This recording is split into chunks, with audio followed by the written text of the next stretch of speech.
아멘. 네, 하나님께 영광의 박수 올려드리겠습니다.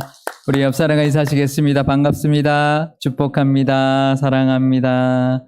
네, 하나님의 사랑 찬송했는데요. 하나님의 사랑으로 또 십자가의 은혜로 이렇게 우리가 살아가고 있고 또 구원을 우리가 허락받았습니다. 오늘 그 하나님께 감사하고 기쁨으로 예배하는 이 시간 되시기를 바랍니다. 요즘 고린도후서의 말씀을 묵상하고 있는데요. 지난 주 중에는 유독 헌금에 관한 말씀이 계속되었습니다.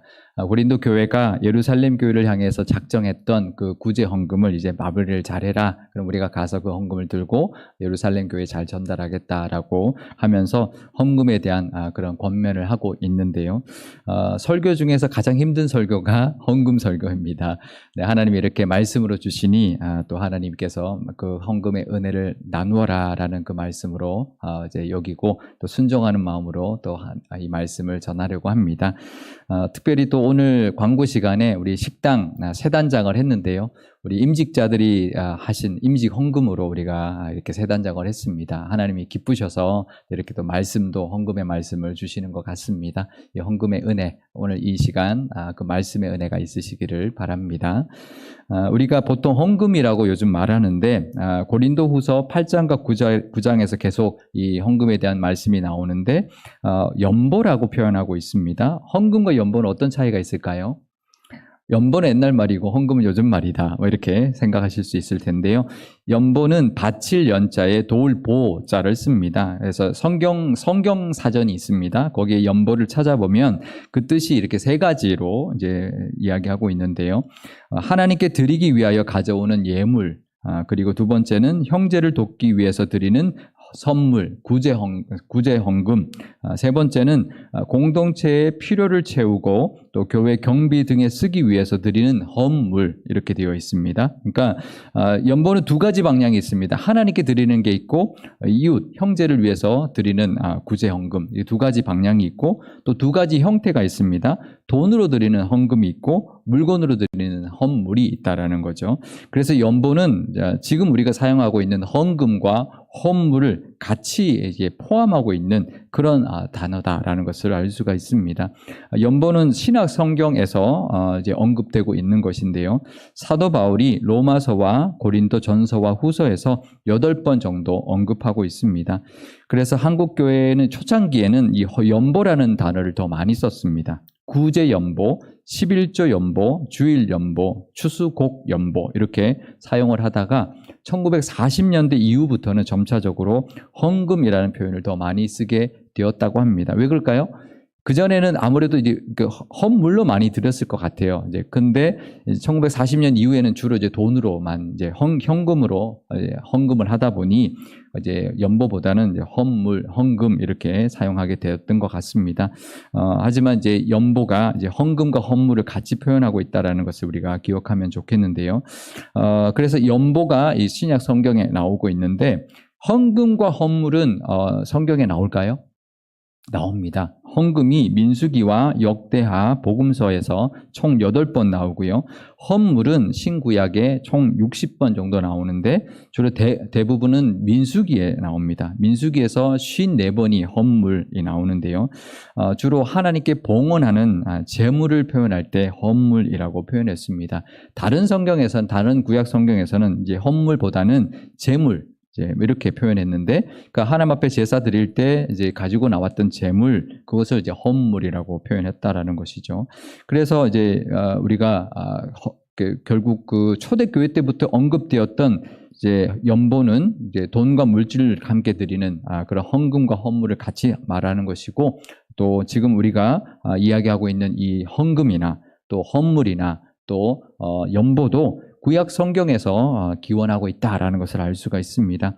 구약 성경에 나오는 헌물, 또 봉헌물, 제물, 예물을 우리가 지금 드리고 있는 헌금과 연관지어서 볼 수가 있는데요.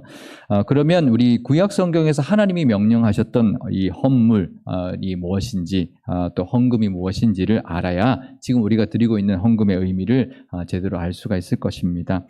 그래야 우리가 이제 알 수가 있고, 또 지금 그때 말씀하셨던 그 헌물과 지금 우리가 드리는 헌금과의 연관 관계를 우리가 살펴볼 수가 있을 것입니다. 그래서 구약 성경 성경에 나오는 이제 헌금들에 대하여 한번 살펴보려고 하는데요. 구약 성경에서는 제일 먼저 11조를 명령하고 있습니다. 레위기 27장 30절, 32절 말씀입니다. 그리고 그 땅의 10분의 1, 곧 그 땅의 곡식이나 나무의 열매는 그 10분의 1은 여호와의 것이니 여호와의 성물이라. 모든 소나 양의 11조는 목자의 지팡이 아래로 통과하는 것에 10번째 것마다 여호와의 성물이 되리라. 아멘. 그러니까 땅의 소산이나 가축의 소산 중에 10분의 1을 하나님의 성물로 구별하여서 매년 드려라라고 하는 것이 바로 11조인데요. 그 11조는 레위인들을 위한 것이다라고 말을 하고 있습니다. 민수기 18장 21절, 24절 말씀입니다. 내가 이스라엘의 11조를 레위 자손에게 기업으로 다 주어서 그들이 하는 일, 곧 회막에서 하는 일을 감나니 이스라엘 자손이 여호와께 거제로 드리는 11조를 레위인에게 기업으로 주었으므로 내가 그들에 대하여 말하기를 이스라엘 자손 중에 기업이 없을 것이라 하였노라. 아멘. 그러니까 모든 지파 사람들에게 땅을 분배를 했습니다. 기업을 주었는데 레위 사람들에게는 기업을 주지 않았습니다. 회막 일만 전념해라. 그래서 생계의 일을 하지 않고 회막 일에 전념하기 위해서 12지파 사람들이 10분의 1을 드리면 한 지파, 레위 지파가 그곳으로 생계를 이어가고 또 회막에 필요한 비용으로 사용하게 했던 것이죠. 그래서 공동체가 하나님을 섬기고 하나님을 함께 예배할 수 있는 그런 역할을 감당하게 그 11조를 하나님께 드리게 했고 그 11조를 그렇게 사용하게 했다라는 것이죠. 그게 11조의 의미인데요. 두 번째 11조가 있습니다.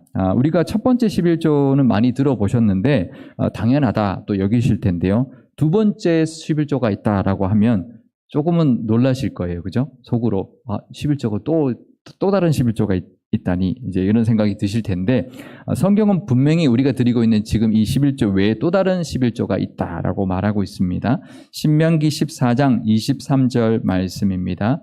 내 하나님 여호와 앞 곧 여호와께서 그의 이름을 두시려고 택하신 곳에서 내 곡식과 포도주와 기름의 11조를 먹으며 또 내 소와 양의 처음 난 것을 먹고 내 하나님 여호와 경외하기를 항상 배울 것이니라. 예, 분명히 11조가 나오죠. 근데 이 보통 그 첫 번째 말했던 11조는 드리고 나면 레위인에게 가버리기 때문에 그게 끝입니다. 그런데 오늘 이 신명기 14장 23절에 보면 11조를 먹는다라고 표현합니다. 그것은 백성들이 자기의 11조를 자기가 먹는다라는 거죠. 그러니까 분명히 첫 번째 11조와 다른 11조입니다.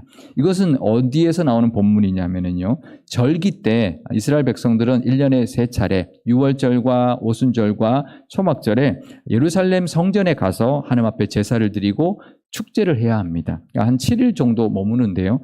그러니까 오가는 길과 또 예루살렘에 머무는 길 그 기간 동안 먹고 마시고 해야 되는 비용이 필요하죠. 그래서 곡식과 포도주와 기름의 11조를 함께 가져와서 함께 그 공동체가 나누어 먹는 비용으로 사용했다라는 것이죠. 그래서 이것을 두 번째 11조라고도 하지만 또 다른 의미로 축제 경비로 사용했으니 축제 11조다 이렇게 부르기도 하고 있습니다. 그런데 또 세 번째 11조가 있습니다. 이 정도 되면 우리 목사님 너무하시네. 지금 11조가 세 번째까지 했으면 소득에서 도대체 얼마의 헌금을 하라는 뜻인가 이렇게 마음이 드실 텐데요. 세 번째 11조도 구약 성경은 분명히 말하고 있습니다. 신명기 14장 28절에서 29절 말씀입니다. 매 3년 끝에 그의 소산의 10분의 1을 다 내어 내 성읍에 저축하여 너희 중에 분깃이나 기업이 없는 레위인과 내 성중에 거류하는 객과 및 고아와 과부들이 와서 먹고 배부르게 하라. 그리하면 내 하나님 여호와께서 내 손으로 하는 범사에 내게 복을 주시리라. 아멘. 이건 매년 드리는 11조가 아니고요. 3년마다 10분의 1을 더 내서 각 성읍에 저축을 해서 그 3년 동안 가난한 자를 돕는 물질로 사용하라라고 했던 것이죠. 그래서 세 번째 11조, 제3의 11조라고 하는데요. 사실 이거는 구제헌금이죠. 그러니까 우리가 지금 말하고 있는 첫 번째 11조는 우리가 늘 하고 있는 11조고요. 두 번째 11조는 절기 때 사용했던 비용이기 때문에 절기헌금, 우리가 드리고 있는 절기헌금이라고 이해하시면 되고요. 세 번째 11조는 구제헌금이라고 보시면 됩니다. 근데 11조기 때문에 어느 정도의 양으로 드려야 된다는 것을 말씀하고 있는 것인데요. 지금 우리가 보는 거라면 절기헌금과 구제헌금이라고 보실 수 있는 것이죠. 그 외에는 첫 이삭 또 첫 가축의 새끼를 드리는 감사의 예물이 있었고, 지금 우리의 감사 헌금이죠. 또 속죄 속건 제물이 있고 화목과 감사의 제사를 드리는 제물이 있습니다. 속죄 속건 제물은 이제 우리가 드리지 않죠. 왜냐하면 예수님이 이미 다 그 제물을 드리셨기 때문에, 그러면 우리가 화목과 감사의 제물을 우리가 감사 헌금 또 꽃꽂이 헌금으로 드리고 있는 것이고요. 그래서 우리가 구약의 헌물들을 요즘의 헌금과 연관지어 본다면 첫 번째 11조는 우리가 매달 드리는 11조라고 이해하시면 맞습니다. 하지만 두 번째 11조는 절기헌금이라고 보시면 되겠고, 그 당시 절기헌금과는 조금 양이 좀 다를 수는 있습니다. 왜냐하면 우리가 한번 생각해 보십시오. 이 가족이 일주일 동안 예루살렘에서 지내기 위해서 오가는 길과 이제 보내는 그 시간 동안에 그 먹고 마시는 거를 쓴다면, 그걸 3번을 한다면 아마 비용이 꽤 될 것입니다. 그러니 두 번째 11조를 그 정도의 분량으로 양으로 써라라고 하시는 건데, 지금 우리의 그 절기헌금은 그렇게까지 비용이 많이 들지 않죠. 그래서 우리가 절기헌금에 내가 어느 정도 헌금을 하면 되겠다라는 그런 의미로 받아들이면 되겠고요. 그래서 우리가 구약에서도 절기헌금이 있었다라는 것을 기억하면 좋겠습니다. 그리고 매 3년마다 드리는 것이니 구제헌금은 30분의 1이 되죠. 3년마다 10분의 1이니까 30분의 1. 그래서 구제헌금은 어느 정도 하면 좋으냐? 한 달에 하루치 정도는 나를 위함이 아니라 이웃을 위하였으면 좋겠다라는 마음으로 그 정도로 비율을 정하면 좋을 것 같고요. 구제헌금은 그 당시 구제헌금은 지금의 성경금 또 장학헌금까지도 포함할 수 있을 것입니다. 그래서 그 정도로 내가 헌금 어느 정도 하면 좋겠다라고 기준을 잡으시면 좋을 것 같고요. 또 주일헌금은 그 당시에도 하나님 앞에 나올 때 항상 예물을 들고 나왔습니다. 재물을 들고 나왔는데요. 우리가 주일에 하나님 앞에 나올 때 늘 빈손으로 오지 않고 재물을 들고 오는 것처럼 하나님 앞에 주일 헌금을 들고 오는 것인데, 그때도 소나 양의 번제로 드리는 사람이 있는가 하면 그게 원칙이지만 형편에 따라서 비둘기나 곡식으로도 드릴 수 있었기 때문에 형편에 맞게 하나님 앞에 예물을 드리면, 주일 헌금도 드리면 될 것입니다. 감사 헌금도 첫 이삭이나 첫 새끼를 드렸던 제물, 또 화목 제물이나 감사의 제물도 번제물이나 소제물로 우리가 드릴 때 우리가 드리는 감사의 헌금과 또 이렇게 꽃꽂이 헌금도 거기에 준해서 우리가 이해하시면 좋을 것 같은데요. 또 하나의 헌금이 더 있습니다. 건축 헌금이죠. 우리 건축 헌금도 지금도 특별할 때, 우리 교회가 건축할 때 드리는 것인데, 구약에서도 건축 헌금이 있습니다. 성전을 건축할 때 다윗이 하나님 앞에 드렸던 헌금이 건축 헌금인데요. 그때 다윗이 성전을 짓기 위하여 헌물하고 백성들이 헌금했을 때 그 헌금이 지금 우리가 하는 이 건축 헌금의 유래라 볼 수가 있을 겁니다. 다윗이 고백했던 역대상 29장 16절에서 17절 말씀입니다. 우리 하나님 여호와여, 우리가 주의 거룩한 이름을 위하여 성전을 건축하려고 미리 저축한 이 모든 물건이 다 주의 손에서 왔사오니 다 주의 것이니이다. 나의 하나님이여, 주께서 마음을 감찰하시고 정직을 기뻐하시는 줄을 내가 아나이다. 내가 정직한 마음으로 이 모든 것을 즐거이 드렸사오며 이제 내가 또 여기 있는 주의 백성이 주께 자원하여 드리는 것을 보오니 심히 기쁘도소이다. 아멘. 다윗이 고백하고 있습니다. 자기가 기쁨으로 하나님 앞에 성전을 위한 헌금을 드렸는데 그것이 다 주님의 주신 것입니다. 다 주의 손에서 오신 것입니다라는 그 고백으로 드리고 있다는 것이고요. 또 모든 백성이 정직한 마음과 자원하는 마음으로, 즐거운 마음으로 드렸으니 너무나 기쁩니다. 그래서 하나님도 기뻐 받아주십시오. 그런 마음으로 고백하고 있는 것입니다. 우리도 헌금할 때 그 마음으로 드리면 좋겠는데요. 마지막 헌금은 일천번제 헌금입니다. 우리가 잘 아는 것처럼 솔로몬 왕이 드렸던 그 일천번제에서 유래된 헌금인데요. 열왕기상 3장 4절 말씀입니다. 이에 왕이 제사하러 기브온으로 가니 거기는 산당이 큼이라 솔로몬이 그 제단에 1,000번제를 드렸더니 이 1,000번제라는 단어 때문에 1,000번제 헌금이 유래가 되었는데요. 사실 이 1,000번제는 이제 같은 내용을 역대하 1장 6절에서 이렇게 표현하고 있습니다. 여호와 앞 곧 회막 앞에 있는 놋 제단에 솔로몬이 이르러 그 위에 1,000마리 희생으로 번제를 드렸더라. 그러니까 우리가 1,000번제를 드릴 때, 이 솔로몬의 그 1,000번제를 따라서 우리가 1,000번제 헌금을 드리는 것은 참 좋은 일이고, 그런데요. 우리가 기억해야 할 것이 있습니다. 우리가 1,000번제를 드릴 때, 이 번자가 1,000번 드리는 횟수의 번자라고 생각하시면 안 됩니다. 우리가 1,000번 드리니까 1,000번 드리는 헌금이다 이렇게 생각할 수가 있는데요. 우리가 솔로몬처럼 한꺼번에 1,000마리를 다 드릴 수가 없으니 1,000번 나눠서 드리는 것은 괜찮은데요. 그런데 이 번자가 횟수 번자가 아니라 번제, 태울 번자입니다. 그러니까 1,000마리의 소를 번제로 드리는 겁니다. 그래서 1,000 띄우고 번제입니다. 1,000번 띄우고 제가 아니라 우리가 기억해야 합니다. 왜? 그래서 번제라는 걸 기억해야 됩니다. 1,000번을 드리더라도 나눠서 드리더라도 번제로 드리는 것이다. 하나님 앞에 감사함으로 헌신하는 마음으로 온전히 다 태워서 드리는 헌신하는 마음, 감사의 마음으로 드리는 번제다. 그래서 1,000번제로 드릴 때 그 마음으로 드리시면 좋겠습니다. 이처럼 구약 시대에도 이제 곡식과 동물로 이렇게 제물을 드렸는데 요즘은 주로 돈으로 드리죠. 헌금으로 드리는데요. 그 차이는 있어도 그 근본적인 정신과 의미는 다르지가 않습니다. 구약에서 말씀하시고 구약에서 했던 그 헌물과 지금 우리가 드리는 이 헌금과 다르지 않다라는 것이죠. 그런데 이 사도 바울이 고린도 후서에서 연보를 이야기하면서 사도 바울이 이 다윗이 고백했던 건축 헌금을 하면서 했던 그 고백과 아주 비슷한 그런 고백을 하고 있는데 연보를 드릴 때, 헌금을 드릴 때 우리의 모습과 자세, 원칙을 고백하고 있습니다. 한번 우리가 그것을 나눠보려고 하는데요. 고린도 후서 9장 5절과 7절 말씀입니다. 그러므로 내가 이 형제들로 먼저 너희에게 가서 너희가 전에 약속한 연보를 미리 준비하게 하도록 권면하는 것이 필요한 줄 생각하였노니 이렇게 준비하여야 참 연보답고 억지가 아니니라. 각각 그 마음에 정한 대로 할 것이요 인색함으로나 억지로 하지 말지니 하나님은 즐겨내는 자를 사랑하시느니라. 아멘. 그러니까 이제 그 다윗이 했던 것과 비슷한데 한번 이 사도 바울이 이제 말했던 헌금의 자세, 원칙을 한번 정리해 보도록 하겠습니다. 그 첫 번째는 미리 준비하라는 겁니다.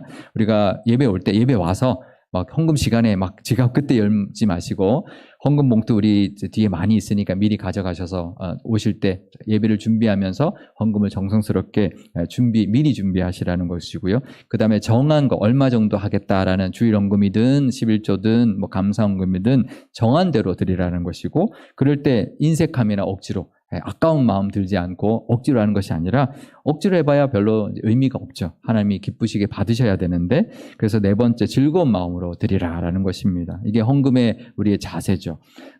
왜 그럴까요? 왜 그렇게 우리가 헌금을 그렇게 해야 될까요? 그것은 구원받은 우리에게 구원의 은혜도 큰데요. 우리에게 필요한 것도 채워주시고 공급하시고 인도하시고 또 하나님께서 보호해 주시는 그 은혜가 우리에게 있기 때문에 그 은혜에 감사하여서 하나님 앞에 드리는 것입니다. 물론 헌금뿐만 아니라 헌물도 그렇고 우리가 하는 봉사도 그렇고 헌신도 그렇고 다 마찬가지입니다. 하나님이 주신 은혜에 감사함으로 하나님 앞에 감사의 표현을 드리는 것이 바로 이 헌금인 것이죠. 기쁜 마음으로 하나님이 주신 복을 감사하고 또 그것을 나누는 모습이 바로 이 헌금인데요. 예전에 제가 존경하는 목사님이 어릴 때 이야기를 해준 적이 있었습니다. 어릴 때 헌금을 하려고 했는데 지금 은퇴하신 분이니까 어릴 때면 꽤 오래 전이죠. 그때 이제 돈을 가지고 가는데 뭐 지금처럼 돈이 그렇게 깨끗하지 않고 이제 이렇게 꼬깃꼬깃해서 가져가려고 하는 것을 할머니가 보시고 애야 잠깐 갖고 와라. 그래서 그 헌금을 다리미로 다려 주셨다는 거예요. 그래서 이제 어린 마음에 아니 왜 돈을 다림질로 다리냐 그랬더니 할머니가 하는 말이 헌금을 드릴 때는 연보를 할 때는 아무렇거나 해서는 안 된다. 이제 그 말을 해서 그게 평생 마음에 이제 남았던 거죠. 그래서 사실 그 목사님은 헌금을 드릴 때 매주 그 은행에 가서 신고드로 해서 가지고 헌금을 하신다는 말씀을 이제 들었습니다. 물론 이제 꼭 그렇게 해야 되는 건 아니지만 우리가 달인다고 뭐 이제 그 돈의 가치가 올라가지 않죠. 10,000원이 20,000원 되고 그러지 않죠. 또 구겨졌다고 10,000원짜리가 5,000원 되는 건 아니죠. 하지만 이 정성인 것이죠. 우리가 미리 준비하는, 그러니까 제가 한번 해봤어요, 신권으로. 근데 이게 보통 일이 아니에요. 매주 은행을 가야 되고, 또 가서는 어떨 때는 없을 때도 있어요, 신권이. 근데 신권을 받아와야 되고, 그 신권으로 미리 준비해야 되고, 물론 이제 그건 이제 쉽지 않지만, 우리가, 그런 마음, 헌금을 드릴 때는 이렇게 정성으로 드리는 것이구나. 하나님이 기뻐 받으시게 드리는 것이구나. 라는 것을 기억하며 드리면 좋겠습니다. 모든 것이 다 하나님께로부터 온 것입니다. 라는 고백하는 마음으로 또 제가 돈을 의지하지 않고 하나님을 의지하고 하나님의 공급하심을 믿고 고백하는 마음으로 헌금과 모든 우리 헌신을 드릴 수 있기를 바랍니다. 그런데요, 그렇게 헌금을 드릴 때 그 헌금을 통해 주시는 하나님의 또 다른 은혜가 있다는 것이죠. 헌금은 받은 은혜에 감사해 드리는 건데 그 헌금을 통한 은혜가 또 있다라고 오늘 본문은 말하고 있습니다. 우리가 그 은혜를 위해서 헌금을 하는 것은 아니죠. 은혜에 감사해서 헌금하는 것이지만 또 그 헌금에 대한 은혜가 있다라는 것입니다. 그 첫 번째는 하나님의 은혜가 더욱 넘친다라는 것입니다. 고린도후서 9장 8절 말씀입니다. 하나님이 능히 모든 은혜를 너희에게 넘치게 하시나니 이는 너희로 모든 일에 항상 모든 것이 넉넉하여 모든 착한 일을 넘치게 하게 하려 하심이라. 아멘.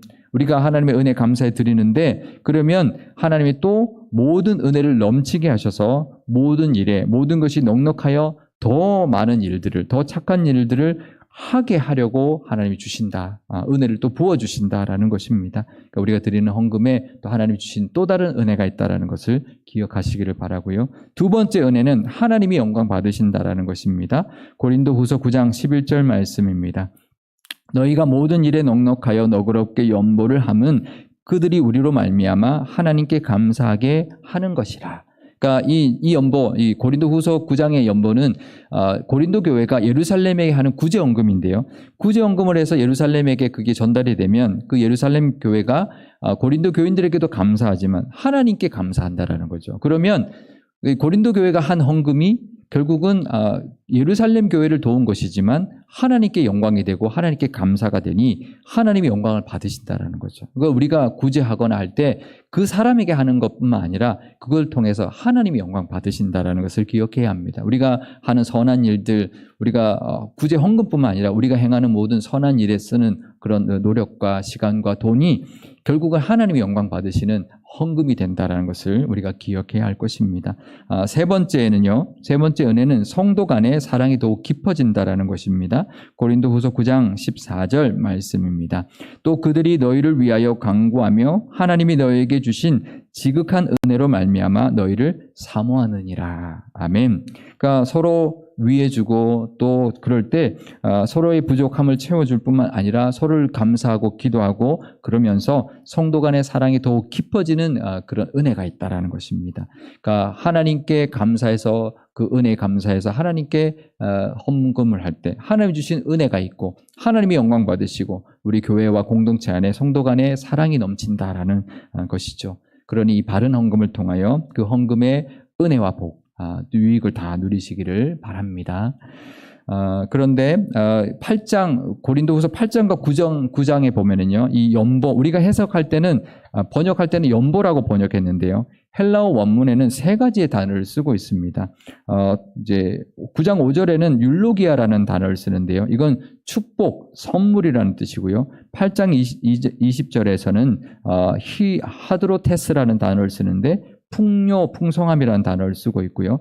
8장 2절과 9장 11절과 13절에는 하플로테스라는 단어를 쓰는데요. 순수함, 성실, 진실, 자발적인 관대함이라는 단어를 씁니다. 그래서 똑같은 연보지만 약간의 관점이 다른데 이걸 다 종합하면 우리가 생각할 수 있는 연보의 의미, 원어적인 의미가 될 텐데요.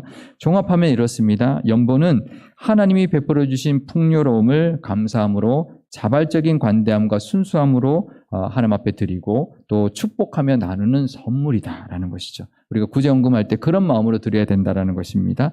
하나님께 드릴 때도 마찬가지입니다. 한번 보여주시면 헌금은 어떤 의미냐?